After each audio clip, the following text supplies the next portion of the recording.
ومثل ما بتعرفوا كلكم هاي السيشن عم تتسجل بعد الاذن من دكتور بلال.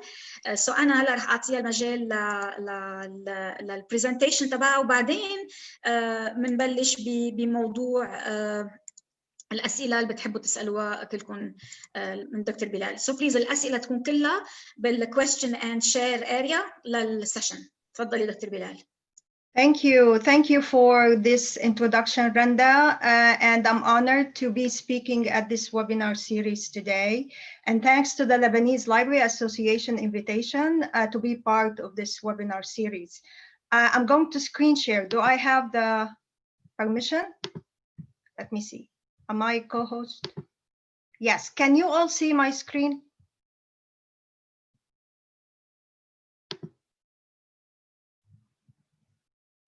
Randa, can you see my screen?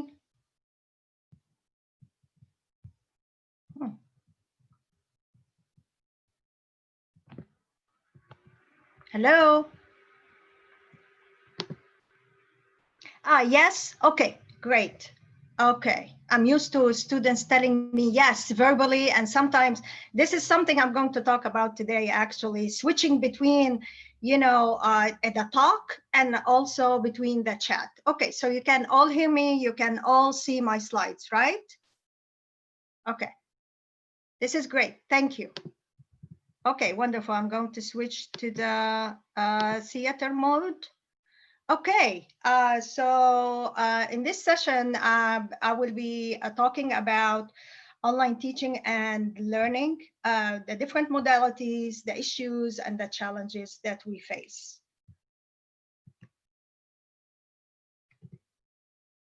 Okay, so this is what I call also for people who have not been teaching online for a while, or who are new to this new pedagogy. I call it the shift. We're shifting from face-to-face to online. So in this session, I'm going to talk about face-to-face teaching, which is our comfort zone. I will talk also about the teaching and learning, the different modalities, the 3 modalities also that would be based on my experience, because I've used 3 of them. And I use the old technology, and and currently I'm using what I call the cutting edge technology.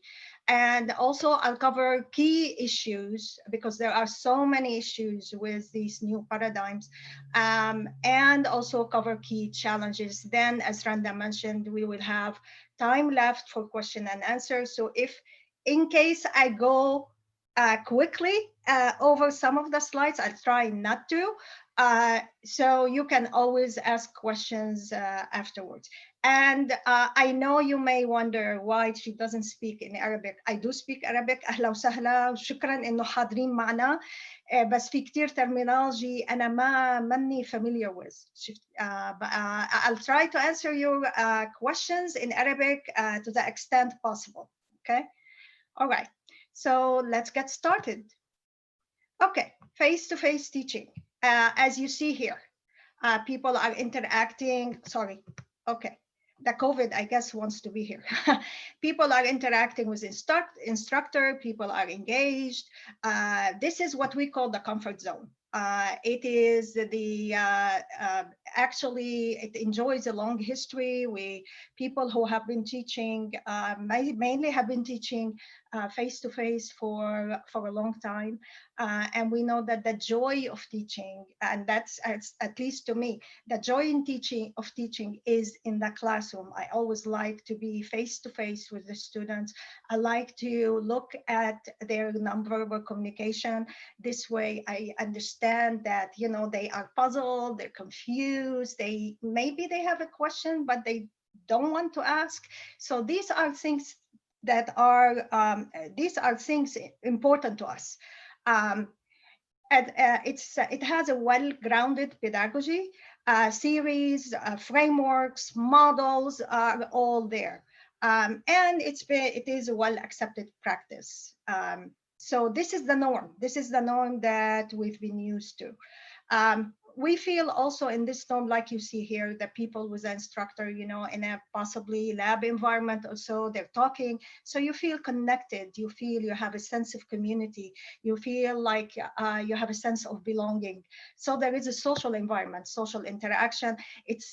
I always, now that I'm teaching from home, I miss the time when I say hello when I'm in my school in the hallway, or stop by, and have a cup of coffee when people are gathering, or even when students are gathering and say hello, how is it going, touch base informally. So this informal communication keep us going, and rather than now we feel isolated, sometimes we feel down, and all of that. So, but this has changed due to the COVID-19, because this virus actually has changed the status quo. The status quo, this is what I call the comfort zone. This is what we're used to. This is what we don't want to change, because we know it, we're familiar with it, we like it, we're used to it, and so forth. Unfortunately, all of us, whether we like it or not, and especially for those who are new to online teaching and learning, we had to adjust. So I'm using here, just about this shift, and I have here the Zoom and Canvas, not as an advertisement, but because these are the ones now that are used. Zoom is used for live conferencing, and Canvas is used for all content. That's to be available online for students, like syllabi, assignments, discussion activities, and all of that. So we use Canvas for that, and we use Zoom for the lectures, the live instructional delivery. So it really has resulted in shutdowns of education institutions all over the world. So it caused dramatic and unprecedented changes in everyday life, including teaching and learning practices. So that's what we focus on today. However, online teaching is not a new phenomenon. Online teaching, years and years ago, I remember when I was like a teenager, that people were talking about getting a degree via correspondence. And I said, what are you talking about? I said, yeah, I can get my degree, with University of Arizona through correspondence and so forth. That was actually not online, it's offline teaching, but away from face-to-face. And in the late 90s, when I joined the University of Tennessee, actually, they were already online in the School of Information Sciences, because our school is one of the leading schools or departments on campus, on UT campus, that started with online teaching. And at that time, we used the audio video two-way interaction, and not using sophisticated software that we use now. Every session was recorded on a videotape. Remember those videotapes that no longer exist? And then students can replay them and all of that. So, however, the rise of these learning management system, and many of them, such as Zoom, Teams, Moodle, MOOCs, and Blackboard, and so forth. And I used Blackboard. I use Blackboard Collaborate, and now we're using Zoom and Canvas. We have to go by what the university uses. So all this has facilitated teaching and learning online with what I call, kind of cutting edge technology, because they're more intuitive, more user-centered than before, but not 100% user-centered. So are we okay so far? Well, I'm shifting now to the different modalities and talk about characteristics of each one. And that's, again, based on my experience and so forth. So there are three main modalities. Move this from here. Okay, the three main modalities are, I guess, possibly all of you, or most of you are familiar with the synchronous, the asynchronous, and the hybrid. The synchronous enjoys its own characteristics, and the asynchronous and the hybrid as well. And I've used the three of them in my classes. Synchronous I used a long time ago. Asynchronous I used last year for the first time, and it was very challenging. It was total pedagogy. And hybrid I had used previously. So we'll talk about each one of those. So in the synchronous, you have like the instructor uploads the lecture slides, if they use slides or just talk. They also upload assignments into the LMS system that's being used. This synchronous enjoys live interactive audio. Audio video conferencing. So you have things in real time. You are communicating with the classmates. You're communicating with the instructor in lifetime. Recording of the session is optional.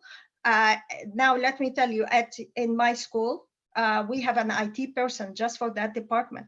And we also have, I guess we are we are among the lucky instructors on campus that we have for every class, we have what we call a DE specialist. That's distance education specialist, who is a graduate student who is funded, on scholarship, and they do like monitor 2 classes during the week or so. And what they do, it's just they don't prepare lectures or anything like that.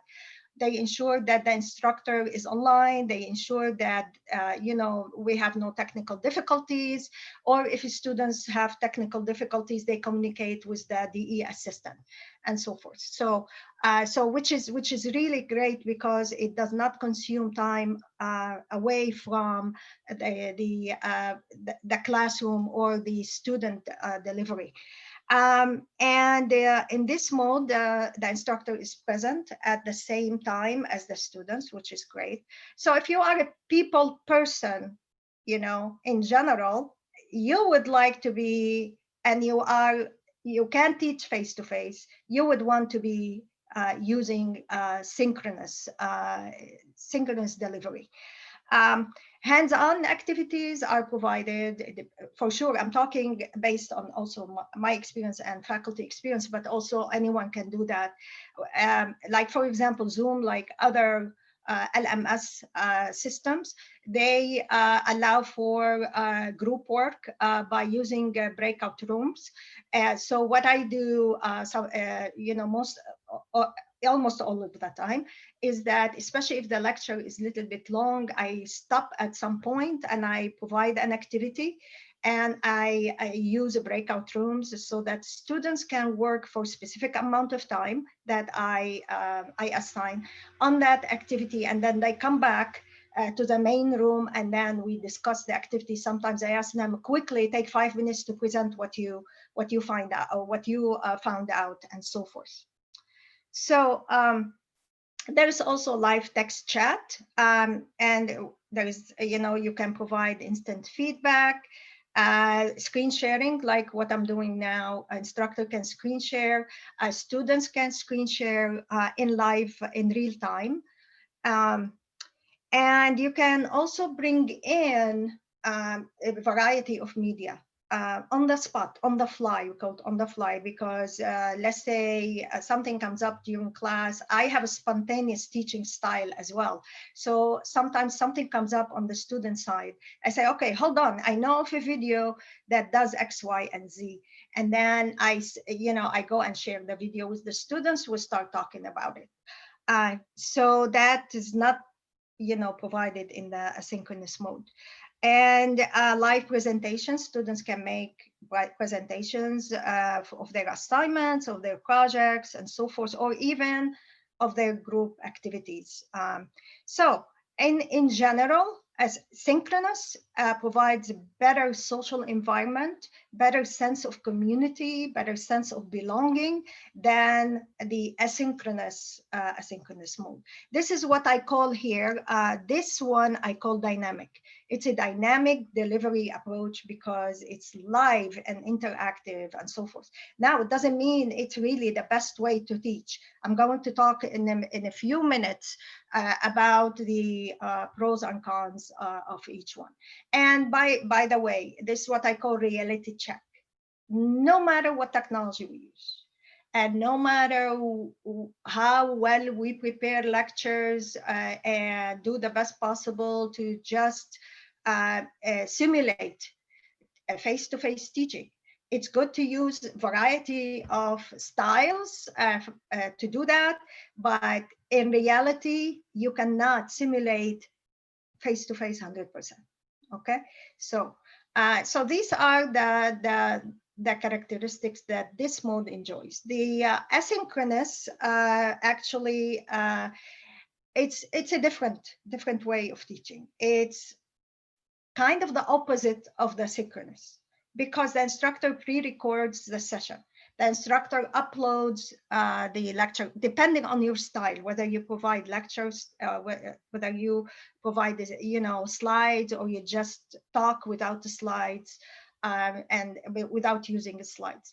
So this is pre-recorded and then saved, whatever. We'll talk about that if you need more detail on this, and then uploaded to the LMS system that's being used. The lecture can be recorded in audio only or audio video. In the asynchronous course that I taught, it was audio video because I wanted students to see me. I want them to have a sense that I am there, that it's not there. It's not in the abstract, okay? They can see a human being, delivering the instruction. As you know, in this mode, there is no physical class attendance, and the students can, at their own time, can replay the lectures. We hope, because we can force them to play it like, at a certain time. That's one advantage, actually. If they are busy, they can replay it at a later time and so forth. So there is no class time scheduled during the week for meeting with the students in async. However, students would like to know when you will load the slides, when the next session will be, when will they know about the assignment, and so forth. So when I taught asynchronous, I actually, in the syllabus, as I mentioned, like Tuesday, Wednesday, expect to see, the recorded lectures, answer questions, etc. So just to make them, make it more organized. And hands-on activities are done via discussion boards or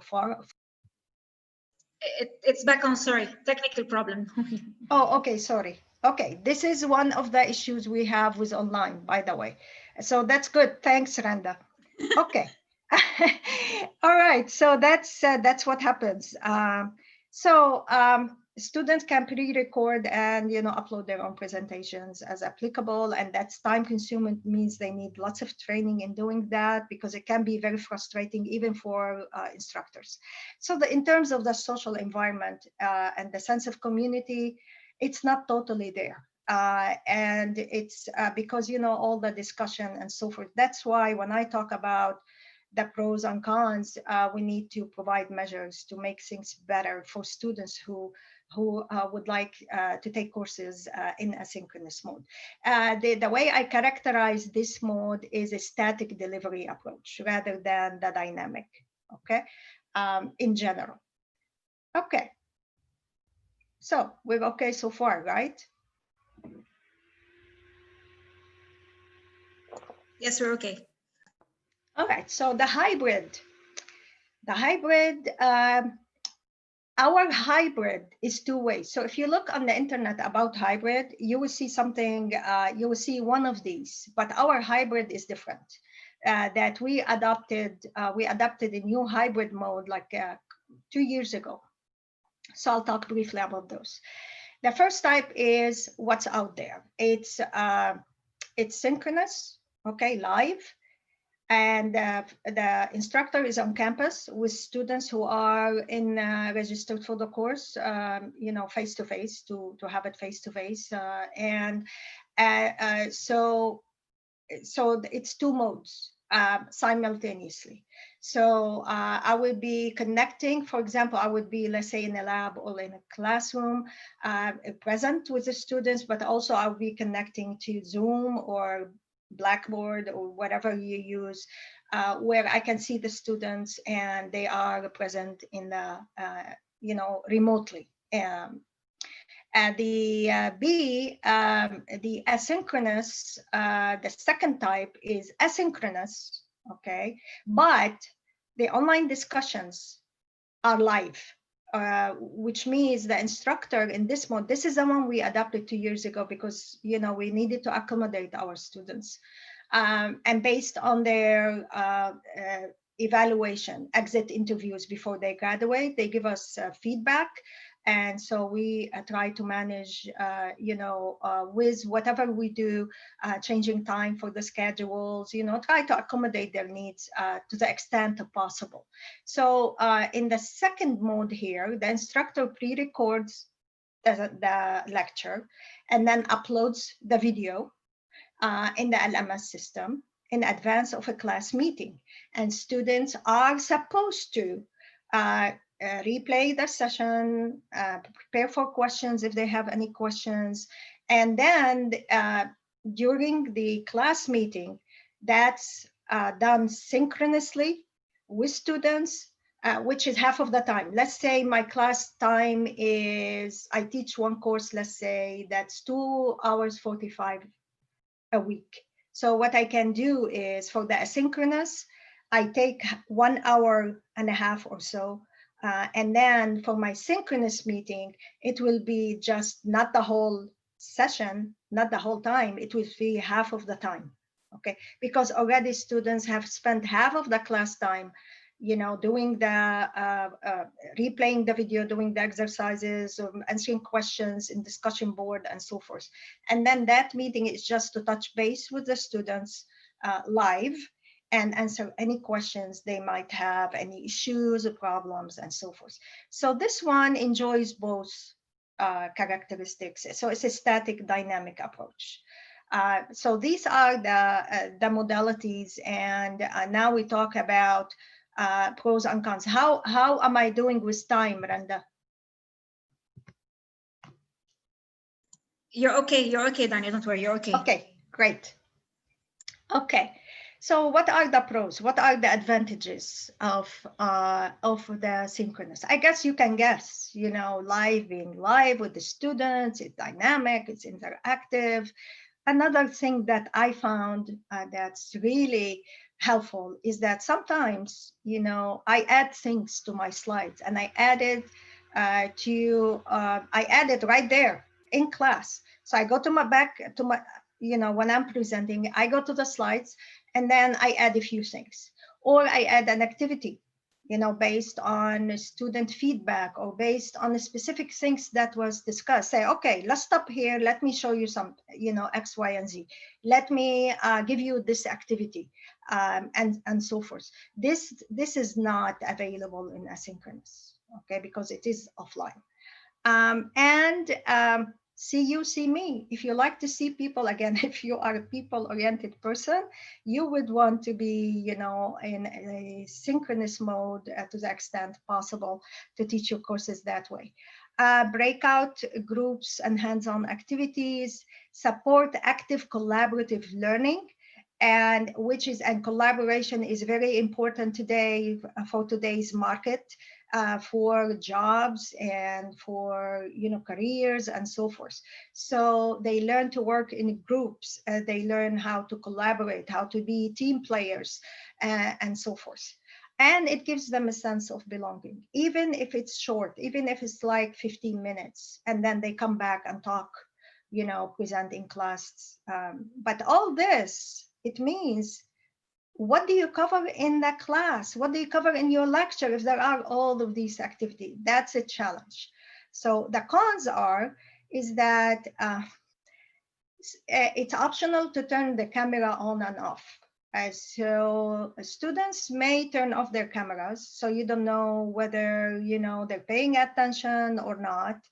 And you don't get to see their verbal communication cues. So that's a disadvantage. And we can force the students to turn their camera on. Students may text chat rather than talk.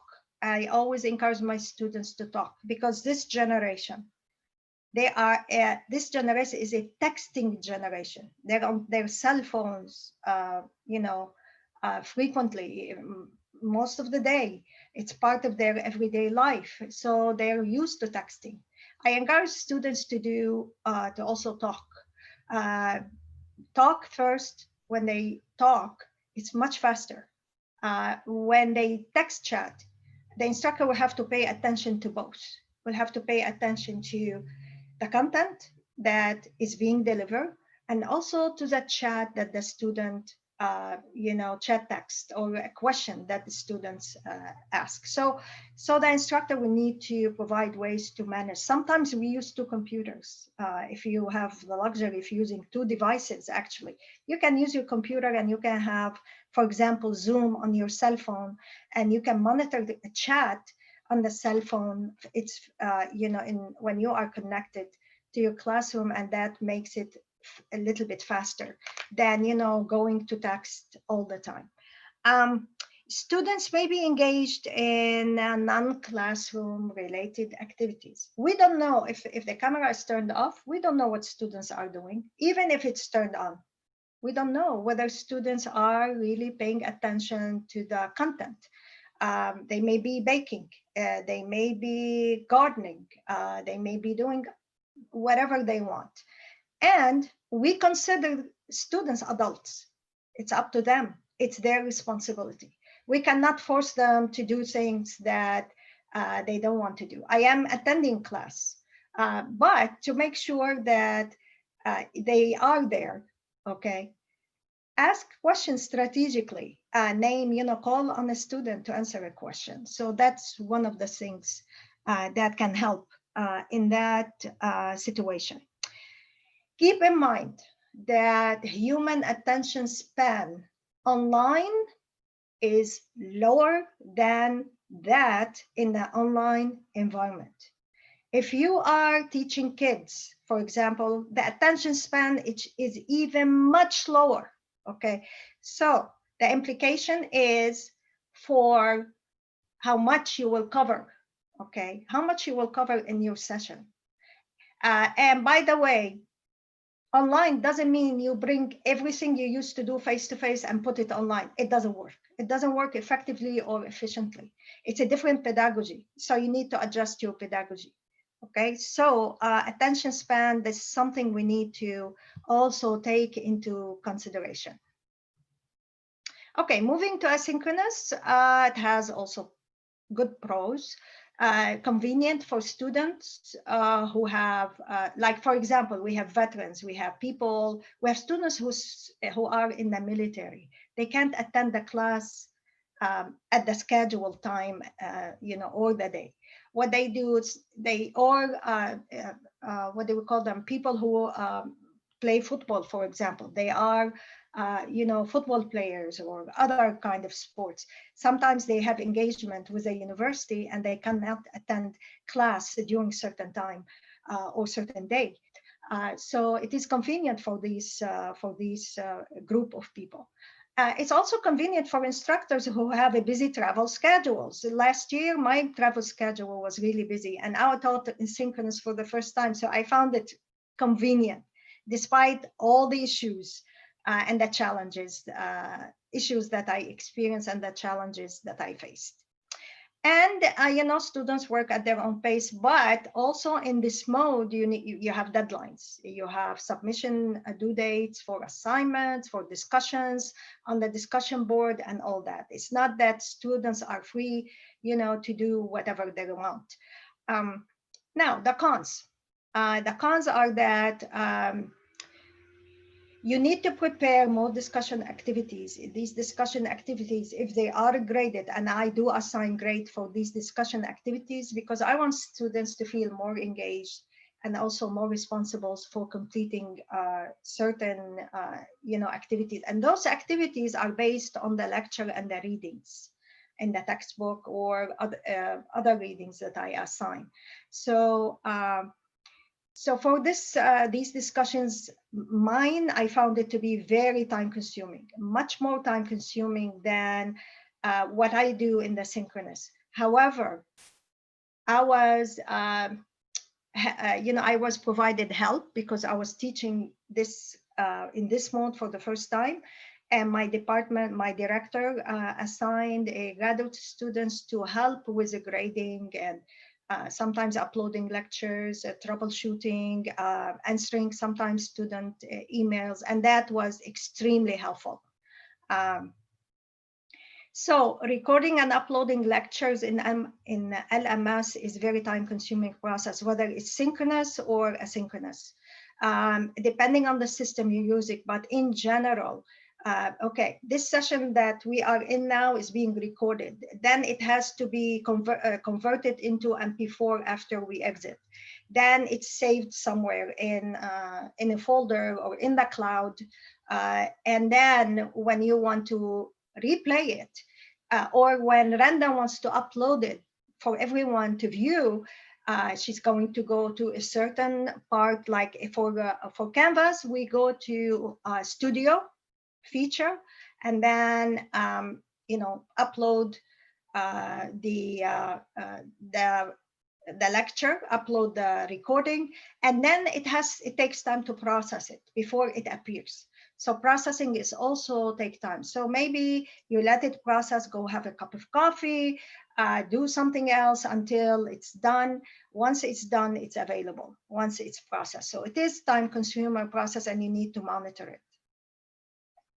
Other cons is that the students, if they are going to upload their presentations, their lectures, they need to also record the lecture in advance and go through the same process of uploading. So, and they need to have help in the process. So my assistant, my graduate teaching assistant, helped students in doing so. Now, here is something I was talking with Randa about yesterday when we did the pilot test for this session. Not all students watch recorded lectures. I had 31 undergraduate students in the information seeking course, which was provided asynchronous. I developed it and I taught it for the first time. Out of the 31 students, I believe only 7 replayed the recording. What they usually do, or what those students who did not replay the recording, what they did was just do the activities. But I assigned, for example, 10% of the final grade to attendance and class participation. There is no class participation live for asynchronous. There is no live attendance for asynchronous. So what I told the students, it would be replaying the session, each session, that counts toward attendance, and also participating in class activities, questions and answers, and so forth. To their surprise, they didn't know that Canva has analytics. So what I did before I assigned the final grade, and I guess I mentioned it to them, but possibly some did not pay attention. I went to Canva's analytics, which is enabled. I had it enabled, and it gave me percentage of, like a percentage of how many students who attended what session. Like, for example, let's say Randa attended 75% of the replayed 75% of these sessions. So what we also, another thing to do in synchronous, depending on the software that you use, is that ask questions during the lecture that you are recording, and then let the student know that they need to answer these questions. This way they are obliged to replay the recording, okay? All right, so this is the difference between the key differences in pros, the key pros and cons for those two traditional modes. The hybrid enjoys both. The hybrid, for example, students who, when I teach on campus and also make the class available online, there is always perception from the students that the instructor pays more attention to the online classroom, or the online, students in the online classroom say, oh, the instructor seems to be paying more attention to the students on campus. And on campus, students can get to go to the lab, the usability lab, for a demo. We can go to the lab for a demo. However, I provide a video and a demo and all of that. So there are lots of things that we cannot adjust. What do? You take the lab to every person's. We have a virtual lab now with like recorded sessions, how people use the different software, eye tracking, and all of these kind of things that we have in the usability lab. So we try to do it to, to the extent that we can do it. But another good thing is, one of the good things is it allows students who are, DE is distance education, who are at a distance to communicate, get to know the students who are on campus. And sometimes I put students who are DE, put them in a group with students who are on campus. This way they get to know each other better. Again, technical difficulties is for synchronous, asynchronous, and hybrid. But when you have students on campus who don't have technical difficulty, and you have students off campus who are these students who have technical difficulties, who's going to solve their problems? So you need to have IT help, provided in a timely manner. And sometimes it's like I would wait if a few students having technical difficulties, but that will also take time from, and face-to-face students feel unfair. It's unfair that we wait just for problem of some students to be resolved who are at a distance. So there is this kind of like, why I'm here, why do I have to wait? And, the other students say, okay, you need to wait for us to get back online and so forth. So it's a managing, it's a matter of what expectations you set and how to manage, and also the support services that you are provided, regardless of the mode that you use. Okay, some issues I go over, and internet connectivity. You have a low speed internet, bad luck, because the audio may fade. The video, if it's also video, you may not be able to see the video clearly, or it may be broken up. If you connect to the internet using Wi-Fi network that are available in public places such as coffee shops, also be careful with cybersecurity issues. You need to make sure you have an antivirus protection. At my university, we have a multi-factor authentication of accounts, where it's a more than one layer, two factors, to ensure plus firewalls and all of that for security purposes, to ensure that the connection is secure. Now, one thing that you may run into, we ran into when people, with the COVID all people started using Zoom, for example. We ran into issue that's called Zoom bombing. Okay, in other words, it's hacking. Okay, you have a link to go and attend, right? But people hacked into that link, and they were not invited for sure, and they went into these online sessions. Imagine now that somebody just, appears in this session and starts saying negative stuff or putting videos or something like that. So now we have precautions about Zoom bombing, providing extra security. IT people, are doing that. So it is much safer. And Zoom has features also to allow only people with passwords to enter Zoom, but sometimes people also hack passwords. So another issue that's, this is of importance to me, is the digital divide. In these times when people have to connect through Zoom or other, where they need to have internet connection, we need to ensure equity and access to all students, to all faculty and other constituencies who need to be connected, such as staff and so forth. How we do that, it all depends on the mission, the value, the goals of your institution. Other issues is we need to pay attention to students and faculty with special needs or disabilities, and how to tailor online teaching and learning to, as applicable. Student attendance, I was talking with Randa yesterday about the student sometimes attend online classes. We've seen a few, we knew a few cases while driving. And this is a liability issue for us and for other institutions. It is a critical thing to look at.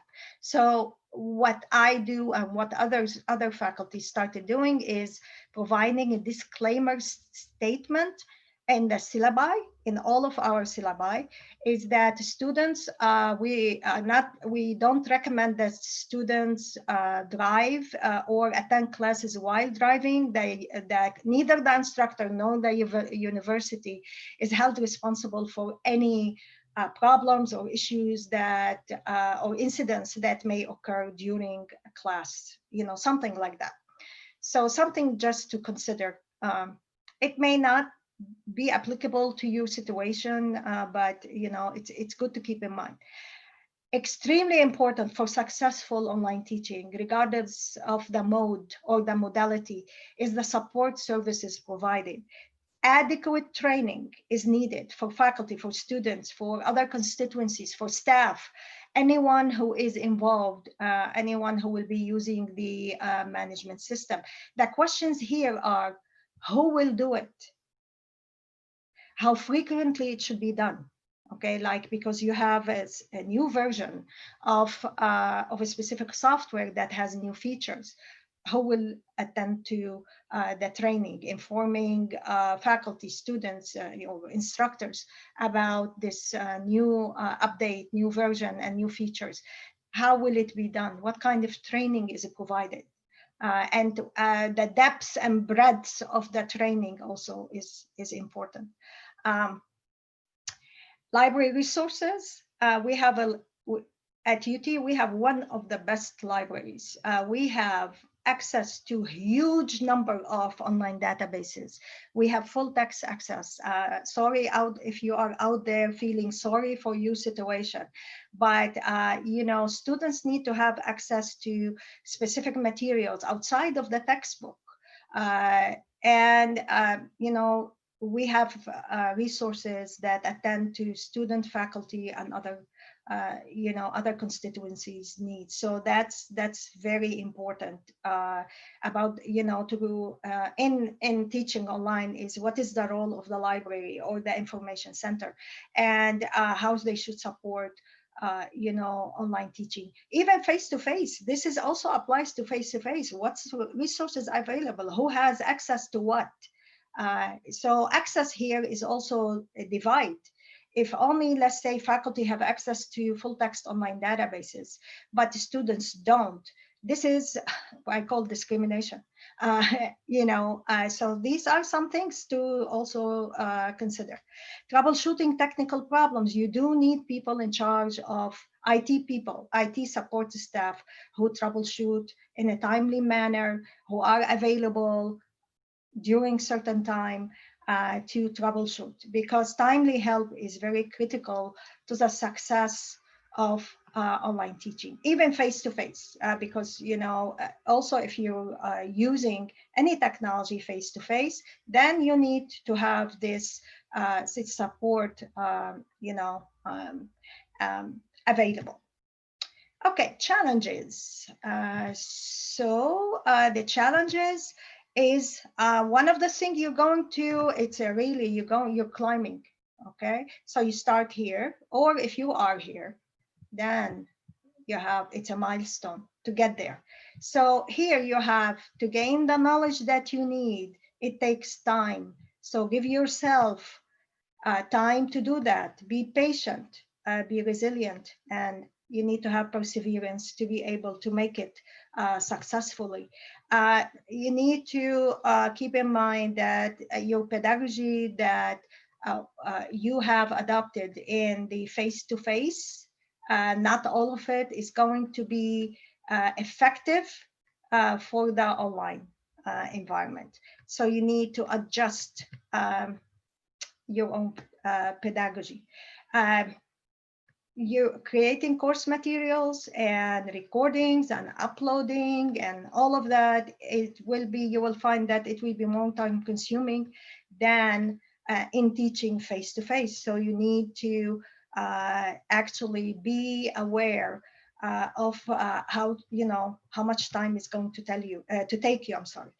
Okay, in terms of course content, I found that, let's say face-to-face, let's say I have a 2-hour, for example, class that I cover, for example, maybe 20 slides, okay?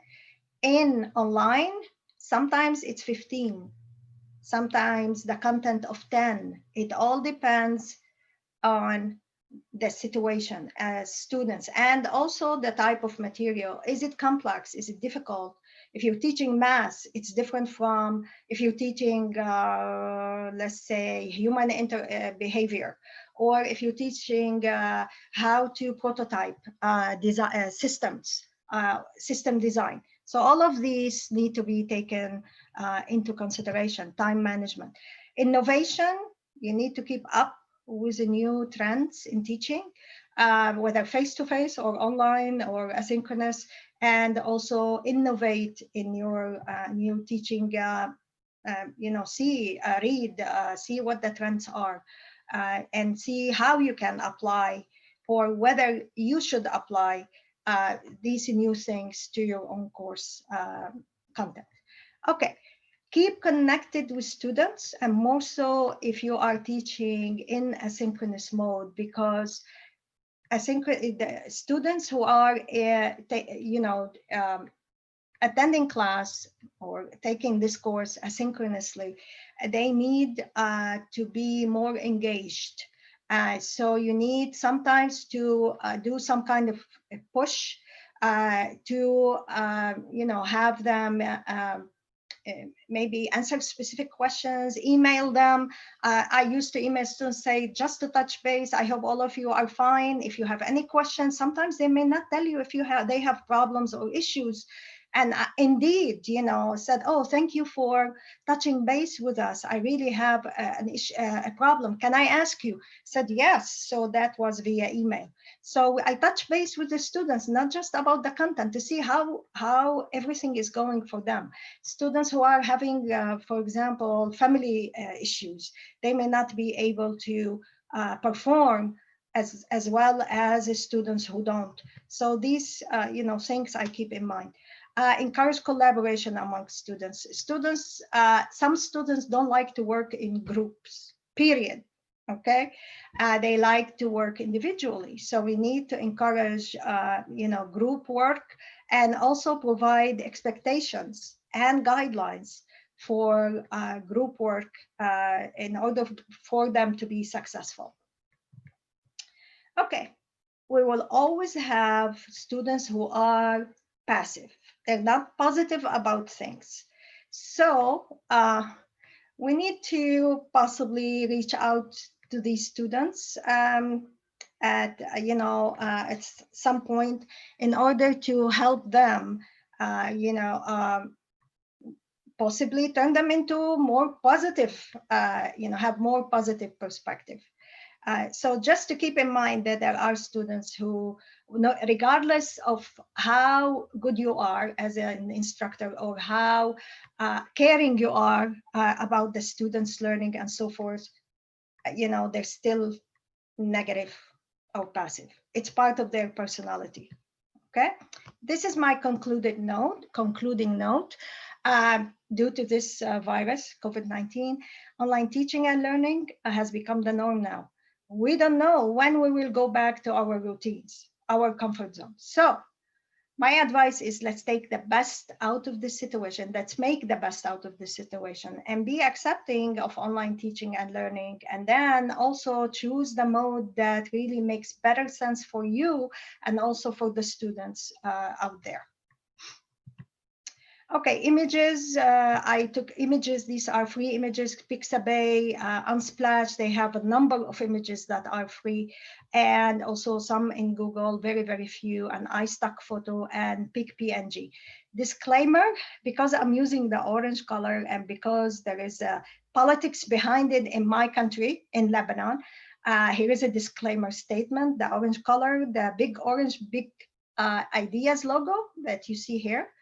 And the SIS logo that you saw on the right hand corner of each of the slides are all the property of the University of Tennessee. This is the template that we use for presentations.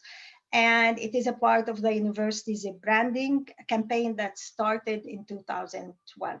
We are the orange country. So orange is the color of the University of Tennessee at Knoxville. Thank you so much. And now we have hopefully time for questions and answers. Okay. Thank you, Dania. Thank you for such a enriching and enlightening presentation. You clarified everything in very it was very clear, and the ideas were, I think, part of what some of the librarians would really like to know more, because we hear all about online teaching and hybrid and asynchronous, but we don't know what we're dealing with in this case. I have a question for you. In the presentation, you mentioned breakout rooms. Could you explain that a bit, if possible, please? Yes, breakout rooms we have in Zoom. We have groups. You can, let's say we have 20 students, or how many participants we have today? 35. Okay, we have 35. So I go to, let me show you. I'm going to share. Yes, yes. I go live. Okay, let's see here. Okay. And participants. Oh, I can't do it here. Yeah, it is limited. But if I go to my own Zoom, I have a personal, like in our Zoom, in Zoom, you can have your own personal room with a link that you could use all the time. It's the same link. So in there, there is a feature where you can have a group. Okay, like 35 people, I put them in a group and it tells me how many groups you want. If I want, let's say, for example, how much time do we have? I can show it and share it. We have at least 15 more minutes, so if it's possible. But we have some questions. Can we do the questions first and then get back to the? Yes. So it allows me. So first of all, we have to do. Yes, go ahead. Yes. Okay, Samira Azzo from the school library made a comment. She said, adding quizzing activities is very engaging with school students. And even using something like Padlet, and I've used Padlet. It's better than the chat in Zoom where you can get the students to interact with you in the session. So that's a comment from Samira. Maybe we can, I know of a couple of free tools that they might be able to use. We will post it with the recording as well. Dr. Foz Abdullah is asking, are there any studies that have evaluated the success of online education compared to face-to-face education? I believe there are. I can't think of any today, but if you're interested, I can send a list, of few like key studies in that area that evaluate both. In terms of quizzes in Canvas, there is a quiz feature. So I use the quizzes also for quizzes, for exam, not for other stuff, because my students are adults and, they don't like the idea of having a quiz to start with. So I use the quiz feature for exams. Okay, yes, we have another question from Hannah Hariri. She asks, how can the librarians support credible online resources when the school is on a low budget at the moment, what we're all suffering from actually? How you can support credible resources? What do you mean by support credible resources? I think basically providing these credible resources to the students if they don't have a budget, because you mentioned electronic databases and e-resources. Yes. And she's saying in the school, because Hannah is from a school as well, and she's saying if the school has such a low budget, what are they supposed to do in this case? Yes, you can find possibly sites for where some authors, sometimes authors of these materials, let's say of articles, they have some universities, they purchase the rights of these articles and they are available in Google Scholar. And then you can click on them, it says full text, and download it for free. So you need to really dig into the internet to see where you can find the free copies of these resources. We had a school library meeting on Tuesday, librarians from schools, and we were talking about open access material for schools as well, because there's a lot of material out there. So we would be working on that. That's another possibility for them to use, I believe. We have a question here that says body language. How can we manage the subject? You know, how, because it's not, I think maybe we need a bit more explanation. Mona, can you just explain your question a bit more about body language? Waiting for Mona, I can go back. What are credible, sorry, hold on, here it is. Okay. What are credible plagiarism websites that provide amazing service that is less expensive than Turnitin? Oh, they mean they need something alternative to Turnitin, which is a commercial platform. If there are any credible websites, I think open source websites. Open source websites for what? For plagiarism. She says here, Samad says that they use Manage Back, BAC, because they are an IB school, an international baccalaureate school. So they do have a connection to Turnitin, but it's paid, they have to pay. So they're asking about a free open source material. I think we will be talking a lot more about this in one of the sessions that deals with technology. So if Samira, you log on with us on, I hope you will log on with us on that session, we can really deal with that aspect of it. Okay. Yeah, open source. There are many open source software. For example, you may want to go to, do a search and see which one, open source school library or school resources, and you may find plenty of those. And then you do the evaluation to see which ones are credible. If these are adopted by some school systems somewhere, it means possible. It may be an indication that they are good resources. Okay. We have a response here from Dr. Najib Shirbaji from Jordan. And Dr. Najib, in a way, is responding to Dr. Abdullah's question about article studies being done. He says, we have done a systematic review for the difference between online, offline, and face-to-face teaching and training of health science professionals. The results are shocking. E-learning is as good as face-to-face, except that e-learning is cheaper. The study is already published and it's under Dr. Najib Shirbaji's name, Najib Shirbaji and e-learning. So that's one resource we can go back to. Okay. Are there any other questions you would like to ask Dr. Bilal, or do we want us to go to the live session at the moment? She wants to show you the breakout rooms. Okay, please go ahead, Dr. Bilal. Yeah, okay. So I'm going to give me just a second because I have to log into my Zoom. And then I will share.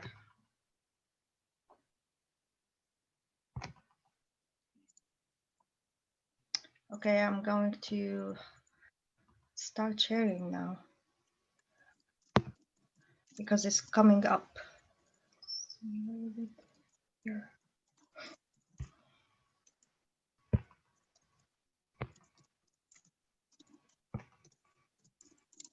Okay. And not this one, Zoom meeting, yes. Let me see here if that's the one. Yes. Okay. Can you see my screen? I went to my Zoom website and I can go, for example, when I say personal room, you can create your own personal room. And if I click on my personal room, okay, that's my personal room link. And students always go to the same link. And I create a session for every week. So I'm going to schedule a meeting. And let's say I'm going to call it LLA webinar. And it's 12 now. What time is it? I can say 12:30, but I can go in advance. So here is 12:30 p.m. Okay, 1 hour, and I'm Eastern time. And so I'll go down right there. And no, not recurring. All these are specifications that we can do. Okay, here we go. So I can say go to start this meeting. Okay. And open Zoom. It says I am already in another meeting. Do you want to leave and join this meeting? Oh, okay. It's not gonna let me. Okay. Then I will have to send you an invitation. It's going to be complicated. So it's not going to let me do it. But Yeah, group session it's one of the features. I don't think you have it here. Let me see. Meeting. It is available, but let me see. Show names, meeting information. Okay. Is it activated in yours? No, I do not. I've not. I can share the screen with them doing the same thing you did, but it might tell me the same thing that I'm in another meeting, so I won't be able to.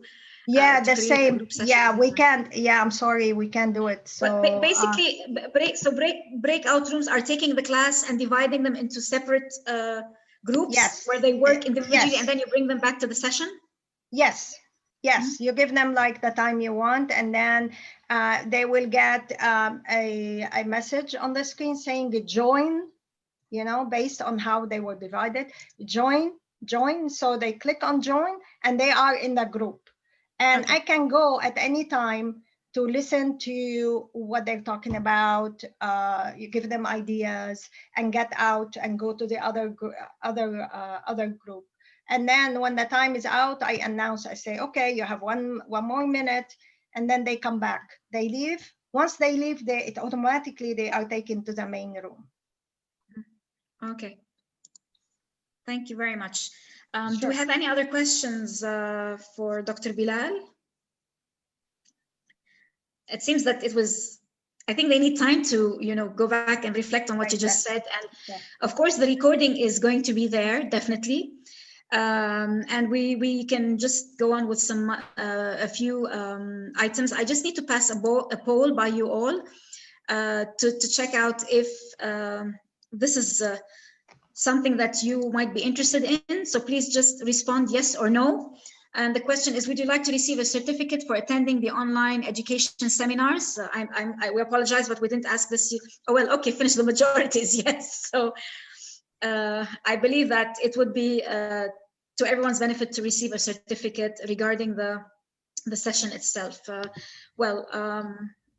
I can keep the poll running and it can go on its side. So,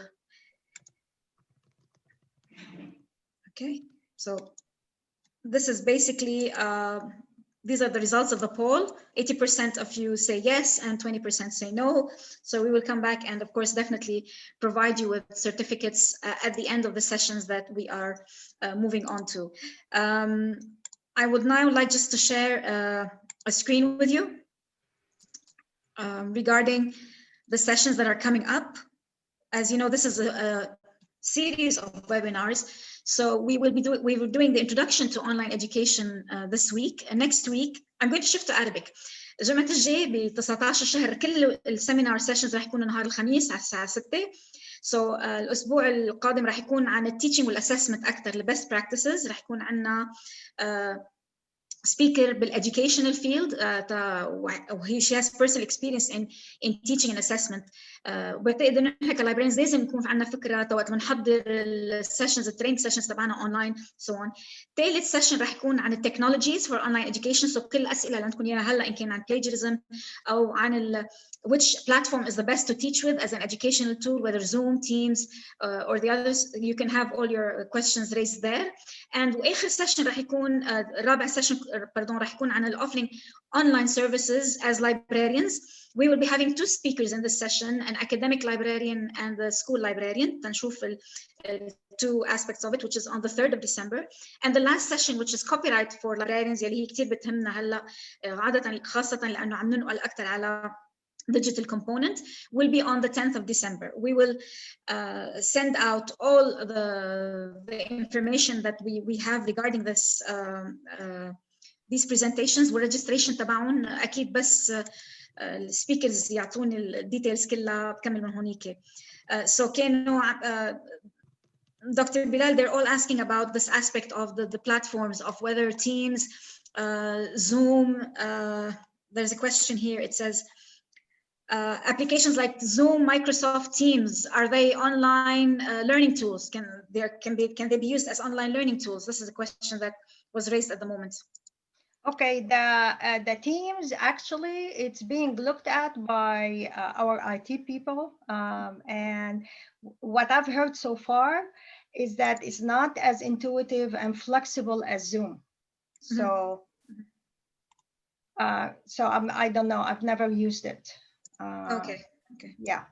Okay, so we'll keep the technology questions so that for the session which deals with more technology, then you can raise your technical questions to the speaker because I'm sure they would have more straightforward answers to all your questions about technical platforms that Dr. Dania just mentioned. Leslie Hajj says, would it be very helpful to mention the language that will be used in each session? Oh, sorry, this is for me. Yes, okay, definitely. We will add which language is going to be used in each session. That's a question to the to the organizers, not to Dr. Bilal. Okay, so I think these are most of the questions that we had, and they're saying they're talking more now the technical part of it. And then Dr. Najib Shurbash says it's very useful, but reflects the North culture and experience. It means more the American culture and experience of online. Indeed. This is Yes. Yeah. Indeed, because, you know, I was asked to talk about, you know, from a practical point of view about the experience rather than address the Arabic, you know, the Arabic or the culture in the Arab world. So it is based on North American culture, definitely. But there are things that apply to regardless of where you are. For example, the support that's needed, the library resources, you know, things like that. All of these are applicable to a variety of situations and environments. I'd like to add that what we requested of Dr. Bilal is to give an introduction to online education, regardless of whether it's in the North or not in the North, just to make us aware of the terminology that's being used and that's buzzing around regarding online education. That was the purpose of this session. And hopefully we will be able to have a more wider discussion with our Arab colleagues around the Arab world. I think I've posed all the questions that were asked of you, Dr. Bilal. So I would just like to thank you for this wonderful session that everyone is chatting. You can see the chat box. They're saying it's very informative, very, they have they've gathered some knowledge, experience, and your style of presenting was also very condensed, as they say. I know there's a lot to talk about, but we, as you said, with online, we can't go. We have a certain concentration span concerning that, but I hope the chat will continue amongst us as librarians as we go on. You all know that we have an LLA sort of like listserv, a forum open to all. So we will be launching it very soon. So please start posting your questions on that platform so we can get the discussion going as well. Dr. Bilal, Randa, may I interrupt, please? There is a question from Chantel. How are exams passed remotely? Yes. If you use Zoom, again, I'm talking about Zoom. If you use Canvas, you go to Canvas, which is, you know, for all supporting materials, and there is this option, the feature quizzes, and it has different kind of quizzes you can do. You can do multiple choice. You can do false and true. You can even have a short essay. You can do a scenario. And then you put the correct answer or relevant answer that's hidden from the student. And then once it's activated, like what to activate, once you finish that preparing the task in Canvas, you click on publish. Okay. Once you click on publish, it is available on the time that you specify and the date for the students to take. So the students go to Canvas, course Canvas, for that course, click on quiz, they see the quiz, and they start answering the questions. And then after, when they're done, I can time it. I can say, like, for example, 1 hour. Or so. So once it's done, the system automatically generates the percentage of the correct answers, and then I can download, you know, look at the answers and do the grading. I believe in Lebanon we're more our institutions use Moodle and Blackboard more than Canvas. That's why it's So these are the two platforms we use in our institutions. We used the Blackboard before, but we switched to Canvas because it's more intuitive, more user centered than Blackboard. Okay. I think please, if I have not asked the question that you're, it was more Teams and. You're very welcome, everyone, and thank you so much. Sandrala's asking, after COVID, what's going to happen? After COVID, we all should jump up and down and be happy and maybe go on vacation, take time off to rest and refresh. And for people whose classes are face-to-face, resume face-to-face. For those who want to teach online, they can teach online. And as for us at the University of Tennessee for next semester, that was a surprise for us. The number of cases of COVID have gone down on campus because they're taking extreme measures. So they're asking faculty or instructors who teach undergraduate classes to consider switching from online to face-to-face, because they want to give the social interaction feeling for the students, because students are saying they're really kind of a bit depressed, that there's no social interaction, they feel isolated.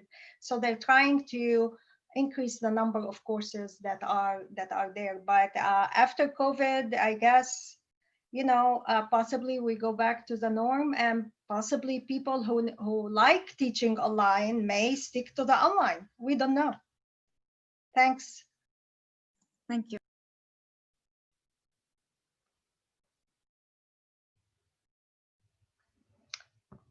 Any other questions?